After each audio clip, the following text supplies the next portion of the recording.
I am Bonnie Rosenthal, Executive Director of Save Our Seminary, and I want to welcome everybody to this Save Our Seminary program on the African Americans at National Park Seminary.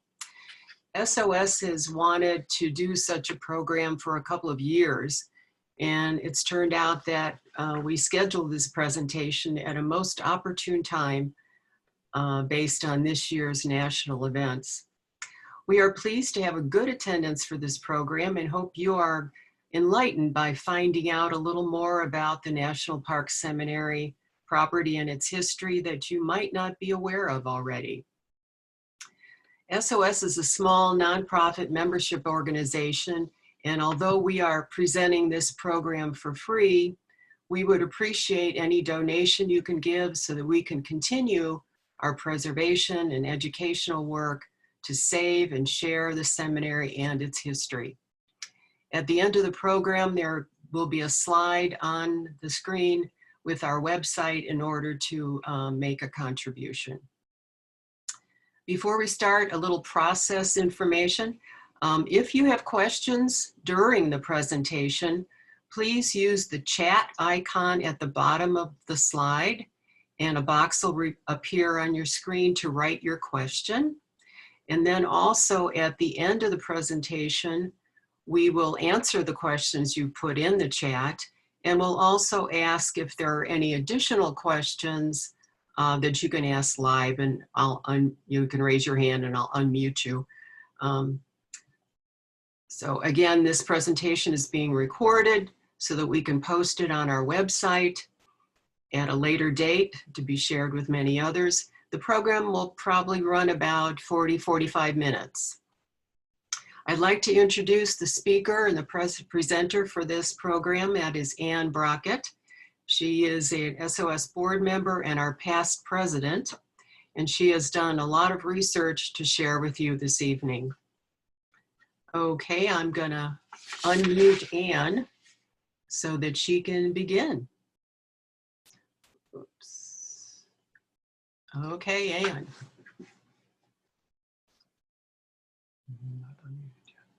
Okay, can you hear me? Yes. Okay, great.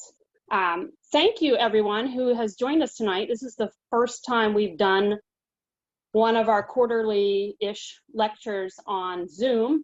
And believe me, when Bonnie suggested a dry run yesterday, it was a very good idea because apparently my computer can't run Zoom and PowerPoint at the same time. So I'm thanking Frank Riley, who is diligently going to run the PowerPoint for me. So welcome again, everybody.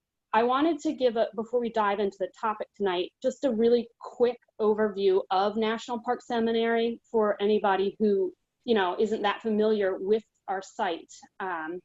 The core of the National Park Seminary Historic District was constructed as a hotel in 1887. It was called Ye Forest Inn, and it was located on the B&O Railroad so that folks would come out from DC during the summer when it was all hot out to sort of this elevated landscape out in the country, but it really wasn't that successful. So in 1894, it became an elite boarding school for wealthy young ladies from across the country, and it was named National Park Seminary.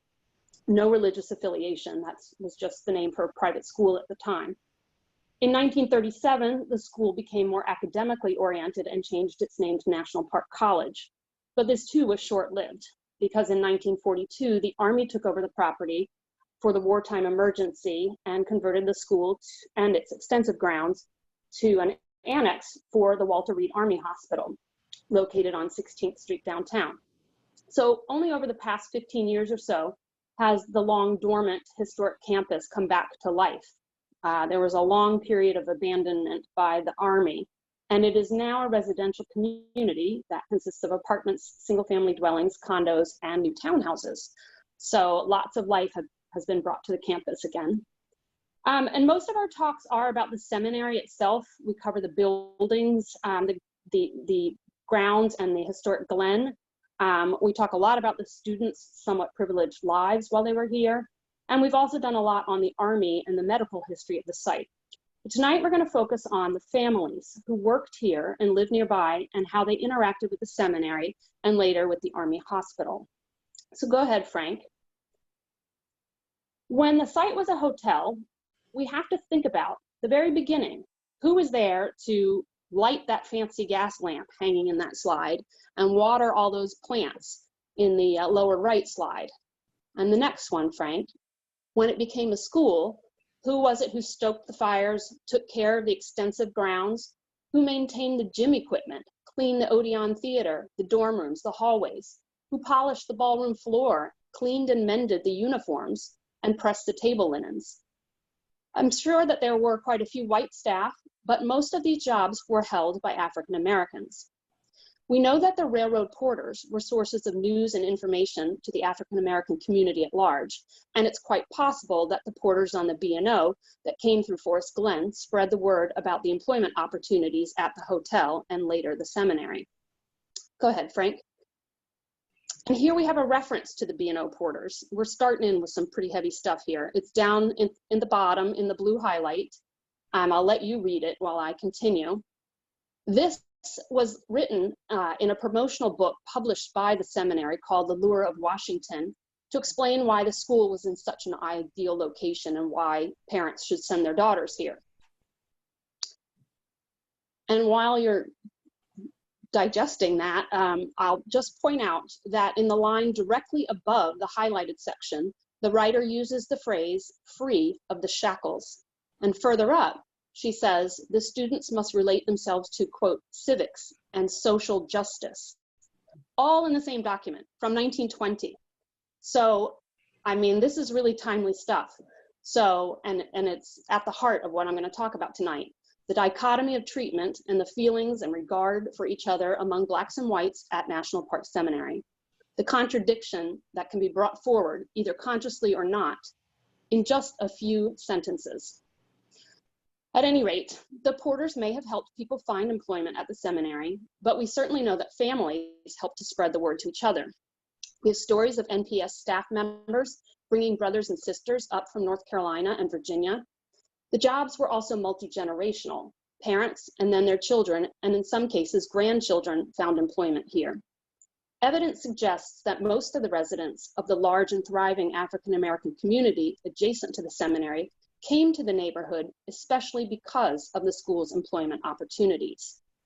Next slide. So where was this neighborhood?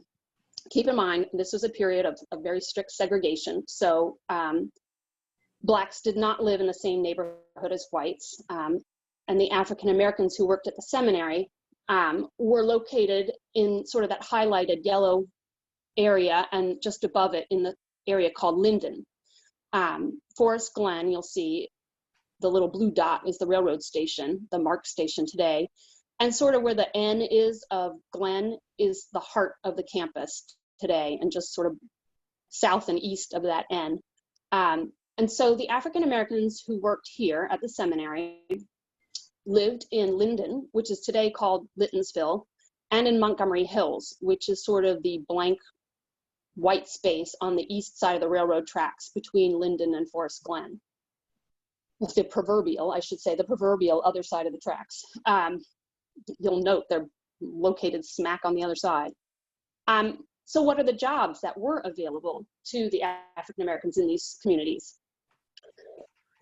According to one resident, year-round staff lived in Linden and Littonsville, and seasonal employees who came to help with the nearly annual maintenance and construction activities on the campus were housed in a residential building that was constructed by the school in the Montgomery Hills community. Besides these summer construction jobs, census research indicates that residents of Littonsville, Linden, and Montgomery Hills were listed with such jobs as laundresses, laborers, cooks, and servants. And these job titles were listed multiple times, so we know that they were pretty prominent among the families here. And we have to assume that many of them were at the seminary. Specifically speaking, and you can go ahead, Frank, we know of some jobs through very limited information. All of the school's records are gone of employees even of students and faculty. So what we gather from photographs, student histories, and the alumni bulletins. And for tonight's talk, we also have relied on some oral histories that we've done with the children and grandchildren of employees at the seminary. So here we have a photo, and if you notice the guy, young chap on the left side of both of these photos, it's a probably 12 to 14-year-old African-American young man who we don't know who he is. We just know that he had a job here, working in association with the stable and the very active riding program at the school, and seems to have been accompanying these students on a ride. So perhaps he would take their horse if it stepped on something and couldn't keep going, or if it threw a shoe. I'm not a horse person, so I really don't know. But he, as a young man, was able to get employment here at the seminary. Next, there were certainly farmers associated with the property. In 1928, the school purchased an adjacent farm and likely hired the tenant farmers who were already working it. There was an African-American man we know of named Pat, who lived in a one-room house and looked after the barn animals. And perhaps this is Pat, we don't know. Next. And perhaps this was Pat's house. We know he lived here in that one-room house, and here it is fixed up and taken over for a photo shoot for one of the school's many publications. Go ahead, Frank. And African Americans certainly found jobs in the NPS kitchen, as we can see in this shot of the chef and his staff. We think the chef is likely the gentleman third from the right, who has a big grin on his face and is the only one wearing a tie. But go ahead, Frank. I should say that the staff who were of color at the seminary were most definitely back of house. Serving the faculty and the students in the dining room was handled by whites only. And you can see that here, the white servers are lined up to receive food from the African-American cooks in the kitchen. In 1918, the Alumni Bulletin has an interesting story where the writer is complaining that between the flu epidemic and World War I, the maids and the boys, those are her words, not mine, were either sick or had gone to work for the government. This meant that, quote, colored girls had to be employed in the kitchens and dining room, and since they were as ignorant as they were high-priced, the results were not agreeable. Although the writer goes on to say things worked out, we can see from the photo here that was published in 1928 that the school went back to its former ways of whites being in the front while the African Americans were behind the wall after the war was over. And back to that 1918 Alumni Bulletin, the article mentions a few names, which is valuable information since we have so few of the hundreds of staff who cared for the seminary over the years by name. In talking about World War I, the article lists a few staff who went into military service. Walter Bethia and Howard went to France, George was at Camp Dix, and Endom was at Camp Sevier.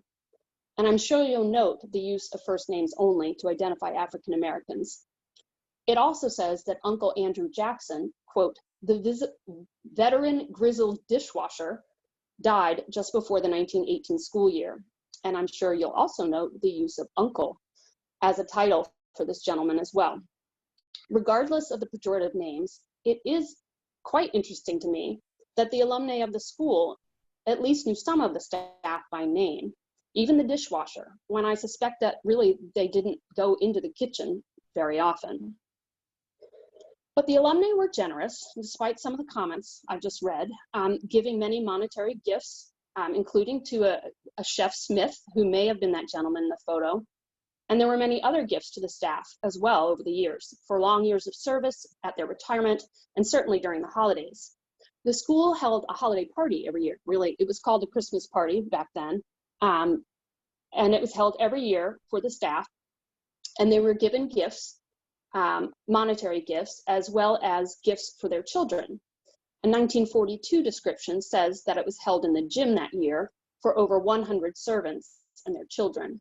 The program consisted of the staff singing spirituals, followed by the monetary gifts to staff and presents to the kids handed out by a faculty member dressed as Santa Claus. Next. In a similar vein, the school's social club made cookies and candy and delivered toys to the children in the Montgomery Hills neighborhood. These girls, photographed by an NPS student, would likely have attended the nearby Linden School, where I think this photograph may have been taken. In contrast to the seminary, the Linden School was a 2-room building heated by a potbelly stove and with outhouses for restrooms. Next. There had been a Montgomery County elementary school in Linden since 1889, that's 2 years after the hotel opened, to provide an education for the staff's children. It was operated in different buildings over the years. In 1896, the Board of Education paid a black church in Linden $20 to use it as a school. In 1899, the Board of Ed requested $450 for a new school to be built. But we know those funds weren't granted because in 1900, they rented a house for the school. In 1903, they went back to renting a church. And finally, in 1917, Montgomery County approved the purchase of a building to use for the public school. And this one in the photo you can see is a little bit later than that. Compare this to the seminary, where practically every summer from 1898 through the early 19-teens, new buildings or extensive additions were built on the campus. And I should remind us all, the seminary was not an elementary school. In fact, the students were rarely younger than about 14 years of age, but I think you get my point. So after the elementary school, what did these students from Linden do? What their choices were to either attend a private school, they could travel to Washington, D.C. on the streetcar and attend a public school there, or they could go to work. Because it wasn't until 1927, and Frank, you can flip to the next slide, because in 1927, that is when Montgomery County opened its first public high school for Black students. And it was in Rockville to serve the entire county. So we know that one Littensville teen got up around 5 a.m. to take the single school bus that took all of the students to Rockville. It went all over the county.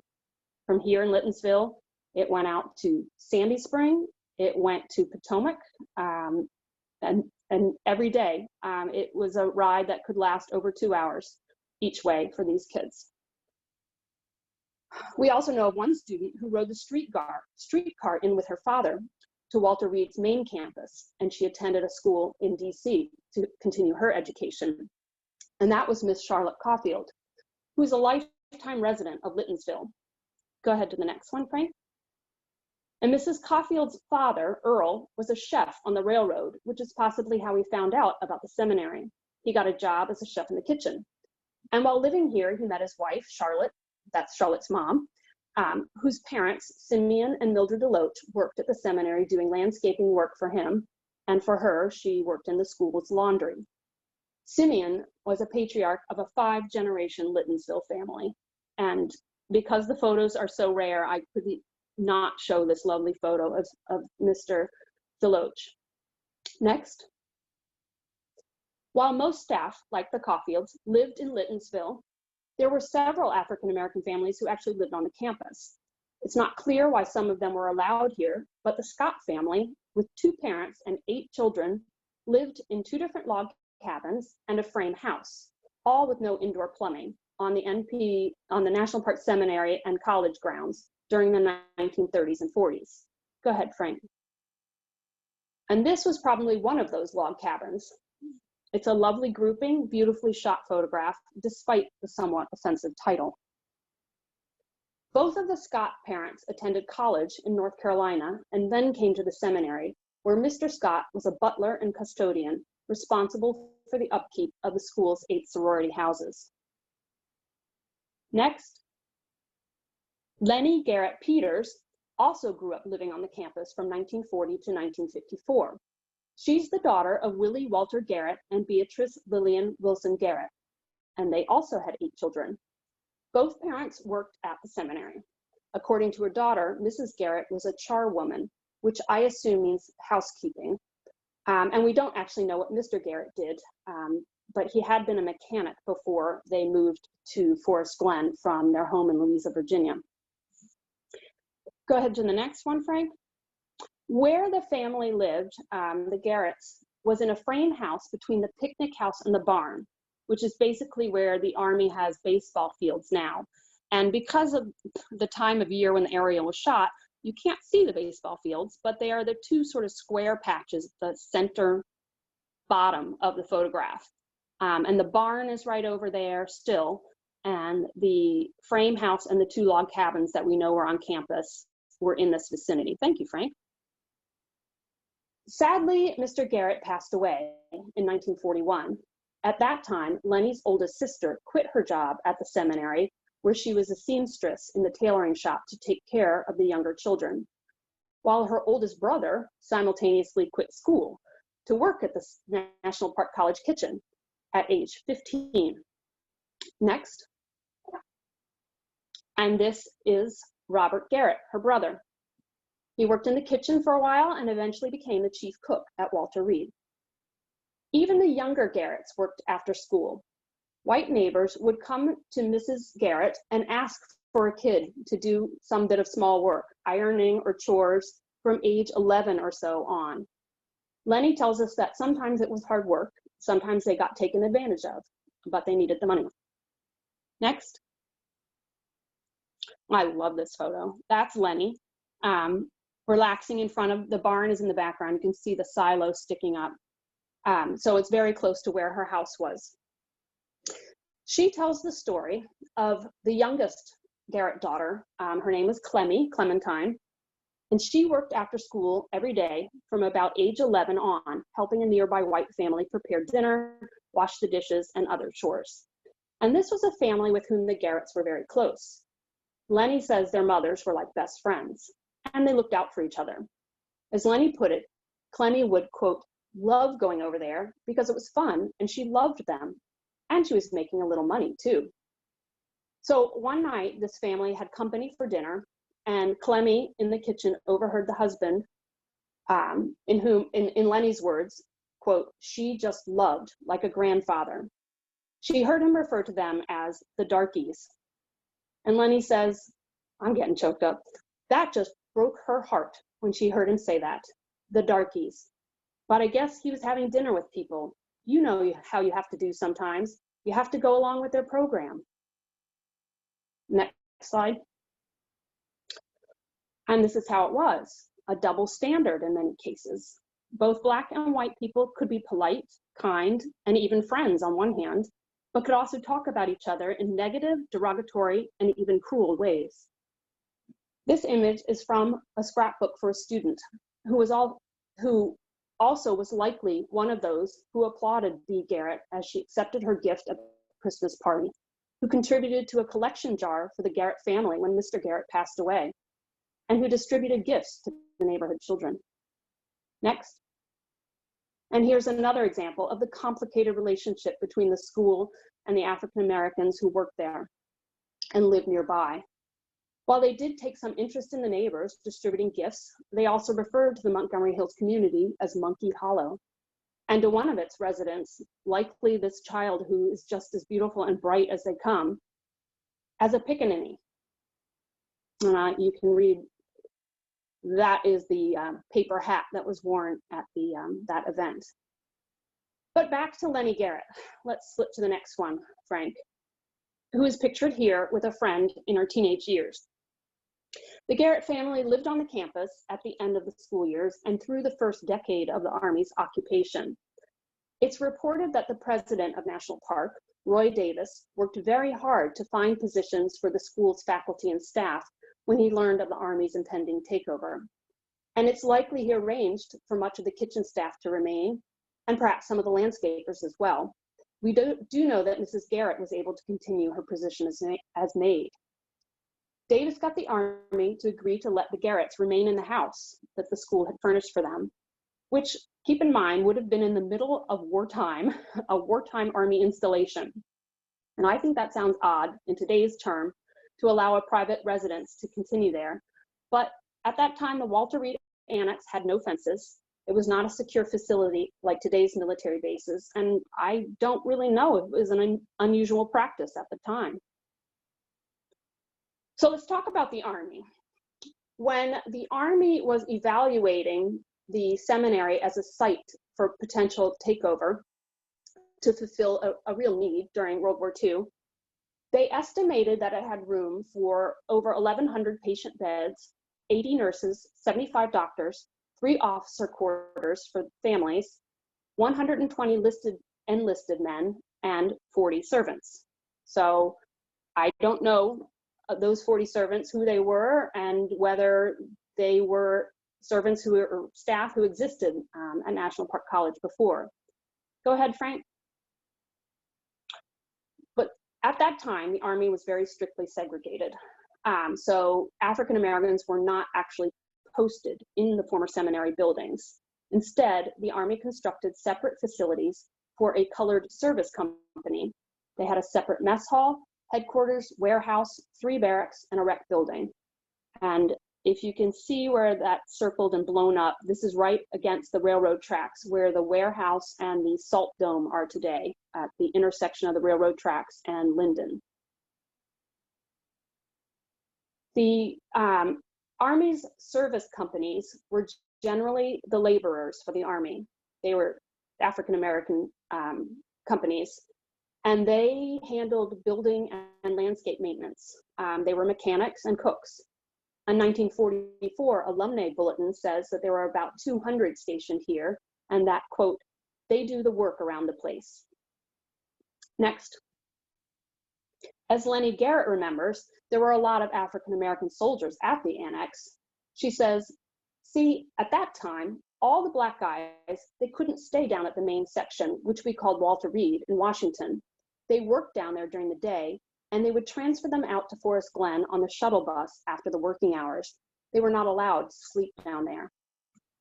So the company that was stationed here, I'm not sure they had that much to do with the original seminary grounds that were part of the hospital, but they definitely had a role down at the main Walter Reed branch or campus.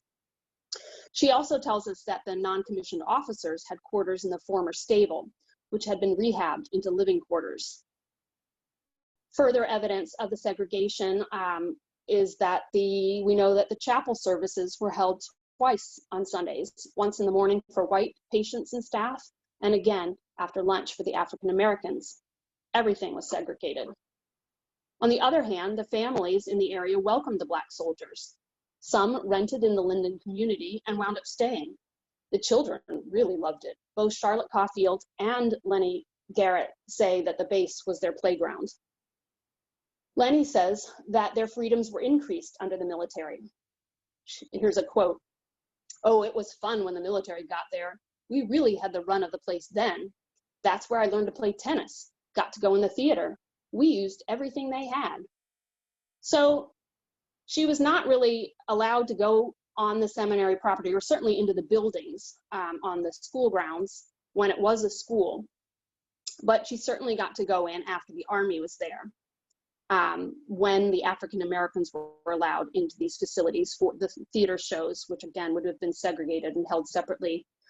Movies were shown in the gymnasium, and she would have gotten to go when the soldiers went. She also earned money by babysitting for the officer's family. Go ahead to the next one. Oh, that last slide, I should have mentioned, I don't have very good photos of the Army era, but you can see these are African American gentlemen who were kitchen staff at the time. So next. In fact, we know that Lenny met her husband, Charles Peters, here. Mr. Peters was in the Black Army Medical Corps, and they were married in the chapel in 1950.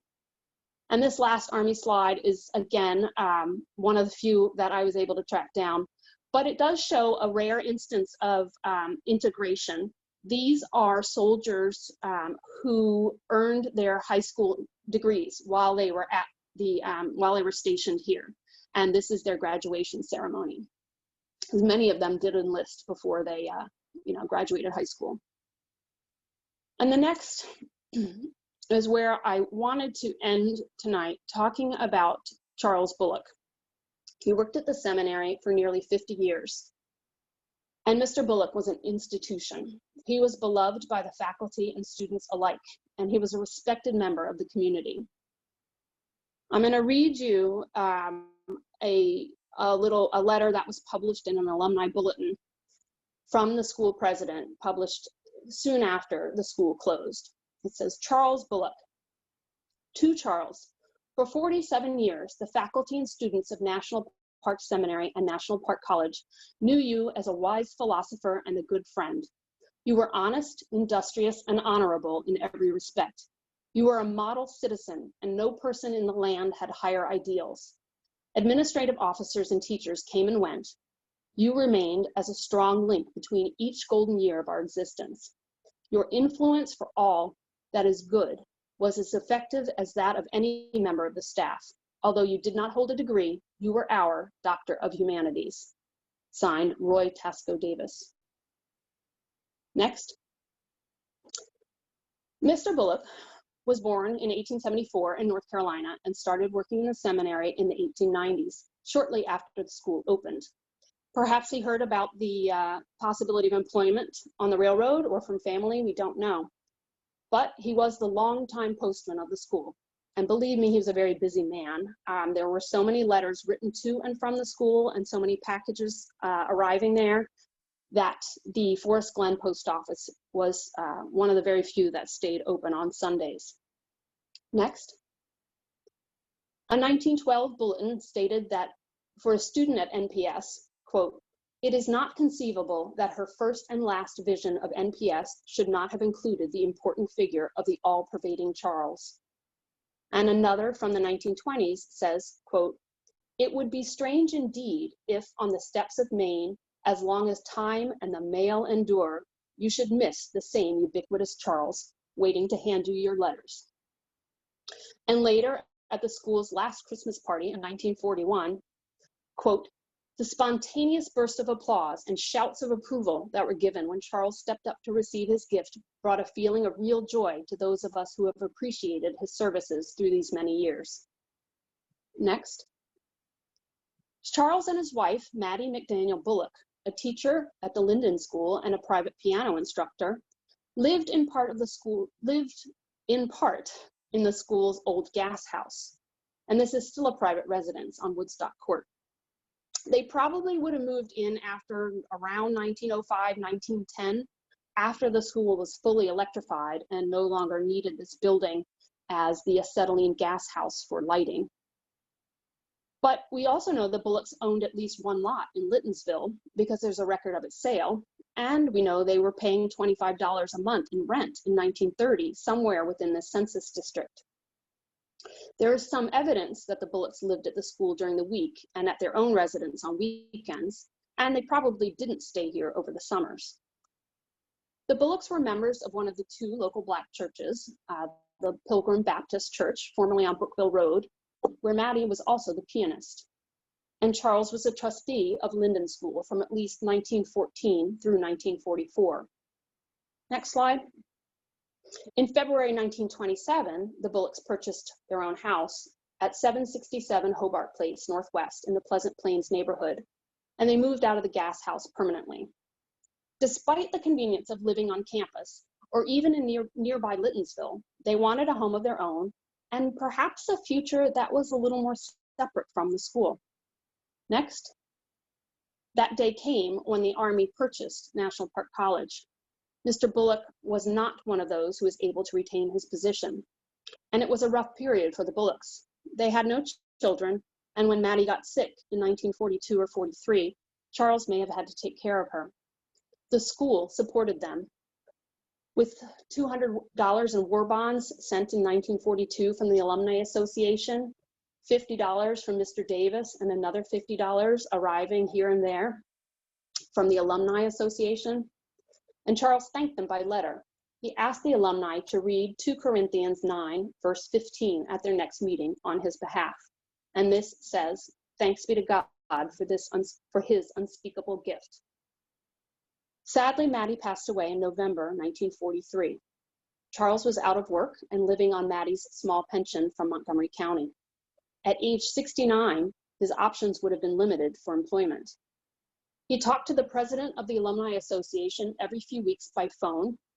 And we know that Julia Schelling, who had been on the faculty, tried to get him hired as a janitor in her apartment building, but with no luck. The Alumni Association put out the call, looking for ideas and suggestions. They asked the regional chapters to take, this is a quote, to take on Charles as a common project and help him along financially with some degree of regularity. He's served us all so well. Finally, an Army major whose daughter attended the school assisted Charles in securing a position at the Cosmos Club as a receptionist. The alumni said, there's every reason to believe that he will become a sacred tradition there as he did at National Park. Next slide.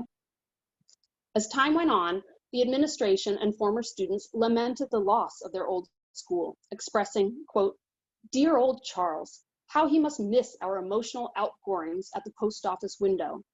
Can you imagine the hard-boiled members of the Cosmos Club squealing or screeching, weeping or even sighing when Charles passed out their letters?" And another, "And wouldn't you like to stop at Charles's window for a letter? Just any letter, just to hear his amiable philosophy? He writes that Washington is exciting, but to him, not as interesting as was the Glen when full of girls." And finally, I know I've talked a lot, and you're probably tired of hearing me.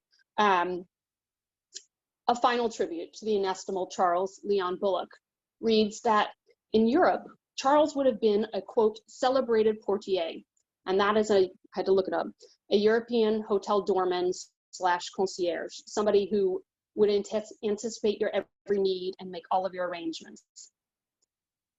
And it says, if Charles had lived in France, he would have been a celebrated portier, and by this time been owner of a hotel system. A hotel system. How poignant.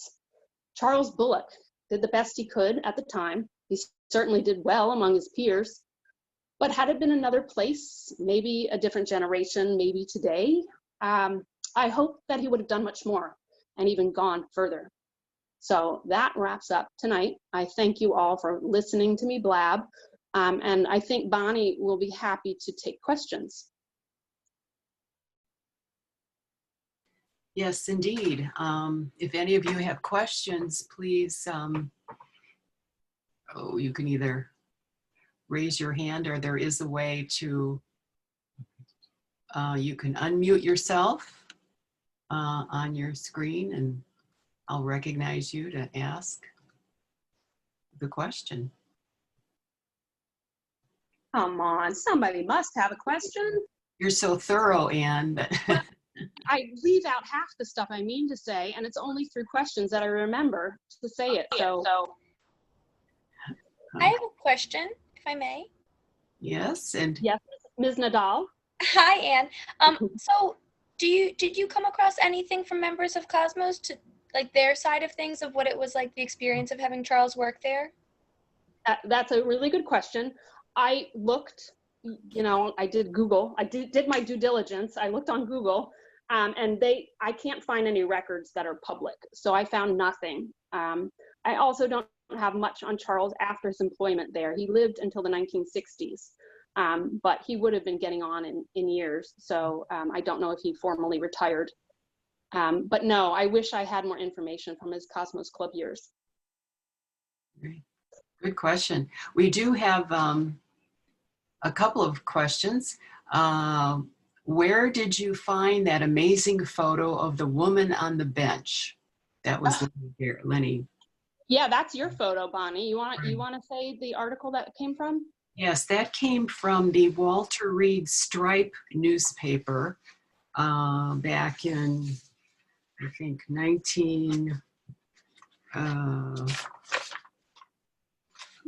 where's the date on this? Lenny gave an interview to the Walter Reed Stripe newspaper in 1999, and she provided that photo of herself laying on the bench. That is a really beautiful photo, really charming. So, and then we have, more questions, okay. Who were able to interview for the oral histories? So Anne, you can. Oh yeah, the oral histories. Save Our Seminary has done oral history with many people over the years, and we've tried to collect from the community of who we can track down, who are related to the staff here. So we have those in our archives, and the ones I used, fortunately, had been, no, one of them had been transcribed, so it was easier to get through. And that was it was a very lengthy interview with Lenny Garrett Peters, who I get the sense really likes to chat. So, and she's delightful, even when you're just reading it. So that was one where I got a lot of information. And Charlotte Caulfield, whose parents and grandparents both worked at the seminary, gave us an oral interview as well. If technology had been on my side, I would have used little video clips from her interview, but maybe I'll have to save that for another day. And there was another oral interview, and I'm not coming up with, no, it was that article about the Brown family. Burton, she married and became Burton. Yeah. But yes, those were the oral interviews I relied on. Right.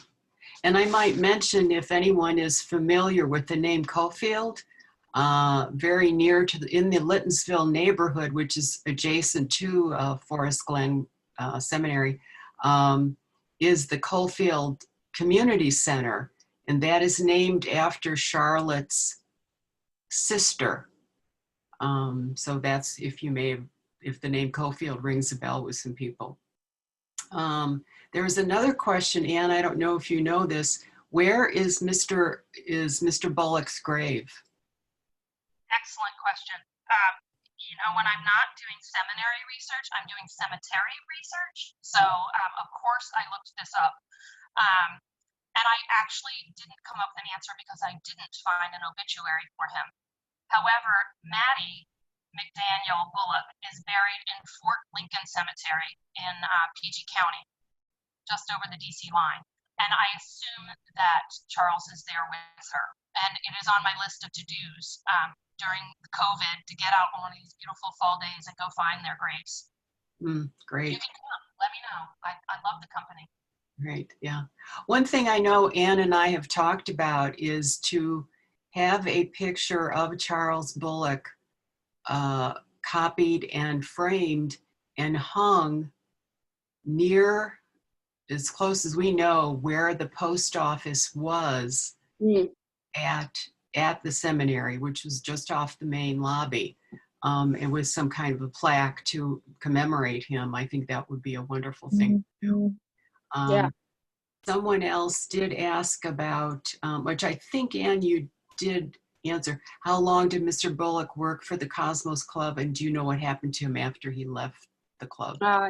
Yeah, and I couldn't track down the records of the Cosmos Club, so I wish I knew, and I wish I knew what they thought of him, but yeah. I don't have that information.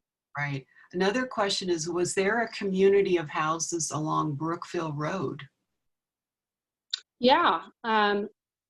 Yes. If you look at old maps, you'll see little dots denoting houses along there. Brookville Road, in an excellent example of how race plays into urban planning.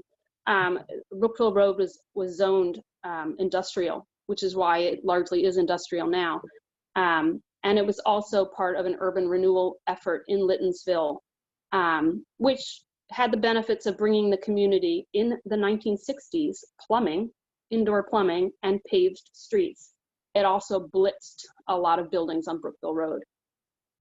So yes, that was a main thoroughfare in the community.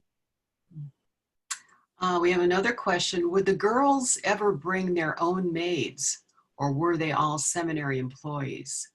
And what were some of their duties? Okay. This is my sister asking this question, so you weren't supposed to stump me. No, that's not your sister. Oh, that's Ginny. That is your sister. Yeah.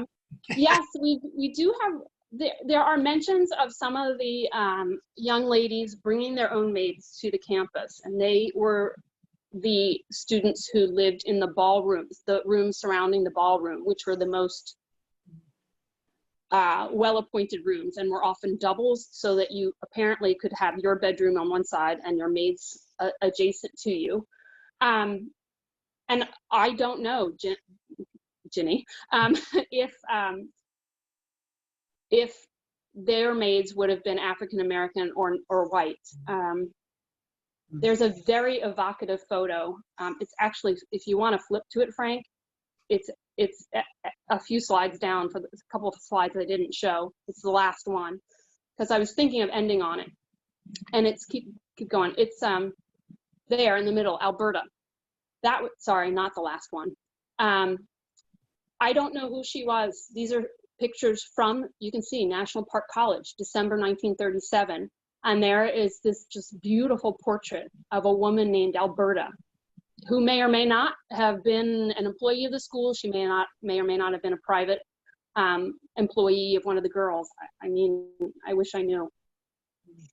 Right, good question. How did you find the record of the wedding held in the chapel, and do you have a full record of weddings held? No, I don't. The record was actually from the oral interview with Lenny Garrett Peters. She mentioned that she was married there. And I don't know, Bonnie, of any records. That it would have been Army records, because they owned it when they were marrying people. Right, yeah, there was a Baptist church that held services in the chapel during the Army years, probably into the 1980s. But I don't know how soon that congregation started, how far back that went. We have another question. Is this the full extent of photos of African Americans in the SOS archives, or are there others? There are likely others. These I've sort of been collecting as I found them over the years, without I haven't made a thorough search of everything in our archives, specifically looking for African American images or information. I suspect there's a lot more. This is just the snippets I took a photograph of when I was there and just dumped them in a folder, and it made enough to last us a good while. So maybe if I get up to the archives and start doing more research, we can have part 2 of this talk. Hopefully we do have more information. Right. And of course, I don't see any other new questions, but several comments on how great and informative and interesting the program was, Anne, which we appreciate. Oh, thanks. Everybody who's heard me blab about the seminary before knows how much I love it and how much I love history. So I appreciate that. Yeah, this is just, it really opens up a whole different aspect of the seminary to find out about all these people who work there. We hear, like you said, about the students or the faculty. But yeah, these were very important people that helped make the seminary function. And without them, it wouldn't have. So 2 new messages, let's see. So many great connections to the community around it. Yes, indeed, yeah. Well, we do thank everyone for being here for the presentation. And again, we've left on the last slide here is our website if you'd like to make a contribution or look at other things, other programs, many programs over the past years that we have done these. This, like Anne said, this is our first one online, so it was a test. So we're happy it worked out. All right, and like us on Facebook, yes. Okay, well, thank you. Pardon? Oh, yes, and just a reminder, this program will be posted along with our other programs on the website. So thank you all very much. And thank you guys very much. Yes, and thank you, Anne, for a great program. May I ask you a question? Sure. Where are you right now? Where is Anne right now? No, where are you? Where am I? What's I am- behind you? What's behind me? Yes, a lot of people ask that. This is a test of those who might know the seminary. This is a stained glass window, Mhm. a close-up detail of a stained glass window at the seminary. I'm going to move away. It's a rose window. It's That's what? not where you actually are. No, that's not where I actually am, but that's my virtual background. Okay. A photograph that I took many years ago.